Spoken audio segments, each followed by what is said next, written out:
Now we'll see the schedules. Schedule 13. Okay, what we have to write in schedule 13, we'll write interest earned. Okay, so interest, discount on advance and bills. So the bank will earn interest on advances. Advances means what? The other name for advances is loans, and they will earn discounts on bills. Okay, bills will be bills receivable or bills payable that will be discounted with the bank. On that they will earn some money. So interest on advances and discount on bills is interest earned. Income from investments or income on investment is again interest earned. Interest on balance with RBI and others. Okay, so the bank is giving money to the RBI. On that they are giving interest. They are getting interest. So don't get confused. Interest on balance with RBI and others is interest earned. Then we write others. Schedule 13. Interest earned, we are having interest, discount on advance and bills, income from investments, interest on balance with RBI and others. Okay, so our bank is keeping money with the RBI. So others. Then next we have other income. So the bank is earning in the form of commission, exchange and brokerage. Then they are earning profit on loss of investments, profit on revaluation of investments, profit on sale of land and building and other assets, profit on exchange transactions. Okay, these are all profits the bank is earning. Next, income received by way of dividends etc. from subsidiaries and joint ventures. This bank is what they are doing, they are investing in other banks, they are getting some dividend. Then we have miscellaneous income. Total this is the income. Okay, so we have seen two schedules, schedule 13 and schedule 14.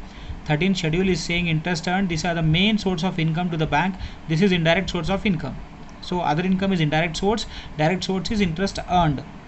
Okay, next after that we are having, if any loss is there, see in profits, if there is any loss, profit on sale of investment is saying, but in the problem if he mentions loss on sale of investment, from that profit we have to deduct. Okay, if any loss is given, that from that profit we have to deduct, or we have to deduct from other income.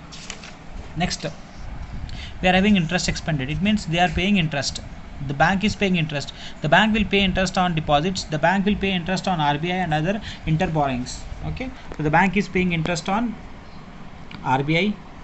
They are depositing, they are getting money from the public in the form of deposits. On that the bank will pay interest, and they are paying interest on RBI inter borrowings, bank borrowings. Means they are taking money from other banks. Okay, next schedule number 16 is operating expenses. This all expenses we know, right? Any payment is made to the employees or provisions made to the employees, rent, taxes and lighting. Operating means to run the bank. These all expenses is incurred. Okay, printing and stationery, advertisement and publicity, depreciation on bank property, director fees, allowances and expenses, audit fees and expenses, law charges, postage, telegram and telephone, repairs and maintenance, insurance, other expenditure. This all is comes under operating expenses. Okay, next, provisions and contingencies. So this, now I told you, right, I'll explain you what is the meaning of provision and contingencies. Provision and contingencies means they are keeping some money aside so that the future, that loss may or may not occur. That's called provisions. So they include all provisions made for bad and doubtful debts provision, taxation provisions, and if diminishing the value of investment, if they are thinking that the value of investment decreases, on that also they will maintain somewhat provision. Transfers and contingencies, other they are saying. Okay, so this is what provisions and contingencies. So we have seen the schedules of 13, 14, 15 and 16. 13 is interest earned, 14 is other income, 15 is interest expended, 16 is operating expenses, and provisions and contingencies we are having.